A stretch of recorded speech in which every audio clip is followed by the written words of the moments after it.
Assuntinha.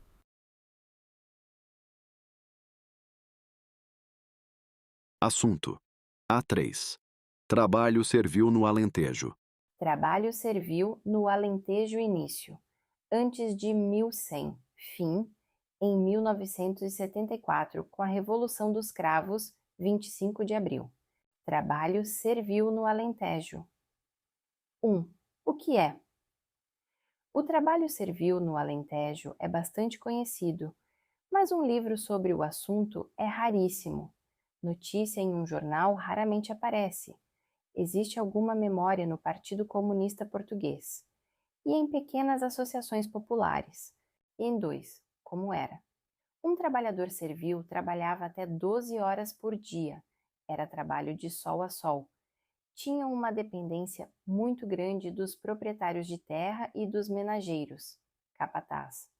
O dinheiro que recebiam pelo trabalho diário ou pelo trabalho mensal era 1/4 de merreca. E os mais fracos e mais velhos, no outro dia, não eram recrutados pelo manageiro. Muitos sofriam de inanição frequentemente. Até 1974, era comum uma elevada perceagem de crianças irem à escola com carência alimentar e descalço. A mortalidade infantil era altíssima. Este evento repousa embaixo do tapete da história. 3. Debate. A imprensa e os historiadores evitam falar sobre o trabalho servil no Alentejo. Eles viviam em condições similares aos trabalhadores russos de 1917. A diferença era pequena. A população alentejana foi abandonada à própria sorte, primeiro pelos políticos e depois pelos historiadores. 4. Comunismo. Muitos trabalhadores dividiam uma sardinha para 3, quando havia sardinha. Nas décadas de 40, 50, 60 e 70, alguns foram morar em Paris, nas bidonvilles. Bidon, tino no lata. Ville, em no bairro. Bidonville, Champigny, etc. Com o 25 de abril de 1974, o povo, trabalhadores agrícolas e operários, converteram-se quase todos ao comunismo. Não como uma ideia original, isso não, mas mais como uma repetição do que se passou em 1917 na Rússia. Por isso, o Alentejo teve muitas câmaras, prefeituras comunistas, entre 1975 e 2010. Já o Douro, onde os trabalhadores eram tratados com alguma consideração, não houve este fenômeno. Diferenças entre Alentejo 1974x, Rússia 1917.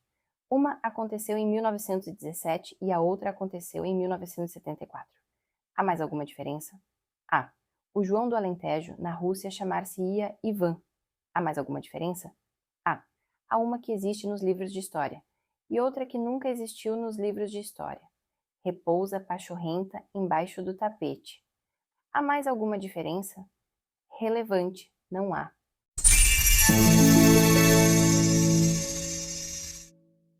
Sabãozinho Chechelão. Houve trabalho servil no Alentejo entre 1100 e 1974? Claro que não, Eusébiozinho. Porque a maior parte dos alentejanos, em 1200, trabalhava nas Big Tech. Alguns como programadores, outros como desenvolvedores de software. Em Évora, em 1232, 30% dos novos empregados exerciam atividades ligadas ao desenvolvimento de processadores quânticos sob a supervisão de Guilherme Portas. Obrigadinho, vovó Chechelão.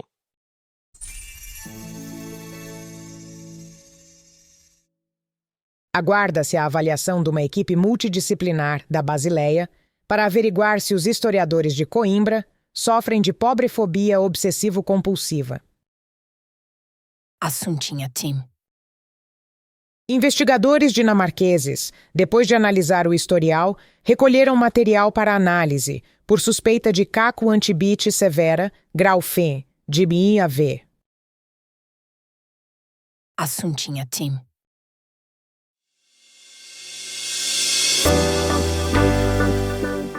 O livro A Revolução Dentro da Revolução, de Nancy Bermel, é uma das raras edições que fala um pouco sobre as condições dos trabalhadores alentejanos na década de 70.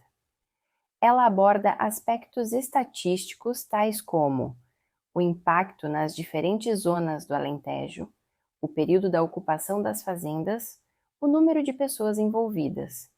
A edição é grande e superficial em aspectos históricos, é profunda em aspectos estatísticos. Para contextualizar-se, pode-se ler a história de Catarina Eufêmia, está na Wikipedia. Está bem escrita. Parece uma raridade falar-se cristalinamente de uma pobretana assim. Não se engane, é um milagre. Nancy Bermel é uma cientista política americana, da Universidade de Yale. Catarina Eufêmia ficou para as homenagens da literatura, mas não ficou para as homenagens da história.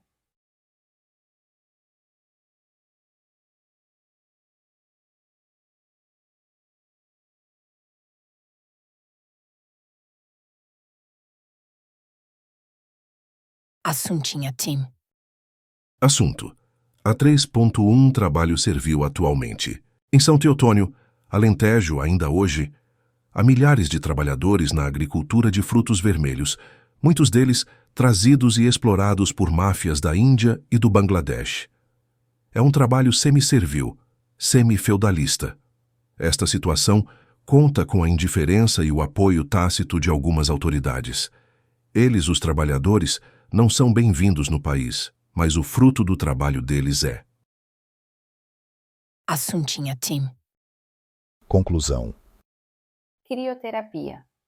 Banho gelado de realidade. Então, onde fica o alçapão para a gente cair na realidade? Fica aqui. O feudalismo tardio do Alentejo explica tudo. Ninguém quer saber do feudalismo do Alentejo, que começou antes de 1100 e durou até 1974. Eles estão se marimbando para esse acontecimento. Então ache o alçapão e caia na real. Isso aconteceu a mais ou menos 50 quilômetros da capital e há menos de 50 anos. A invasão das terras durou de 1974 a 1978. Nunca foi estudado e, do ponto de vista histórico, é um apagão. É raríssimo encontrar algo escrito. Como exigir consciência social para pessoas expostas ao trabalho forçado em Angola e São Tomé, quando o trabalhador do Alentejo era um servo feudal na prática e não goza de nenhuma consciência. Alguns desses trabalhadores migraram para Paris e uma parcela foi morar nas bidonvilles. Outros migraram para o Rio de Janeiro, os padeiros. Outros ficaram no Alentejo e se converteram em votante do Partido Comunista Português. Nenhum deles fez ou faz parte da história. Os que ficaram no Alentejo não têm direito à consciência histórica. Talvez a população local seja mesmo sábia. Não é preciso reconhecer nada aos colonizados, porque nem sequer foi preciso reconhecer aos nossos. Banho gelado de realidade é um revigorante da saúde histórica.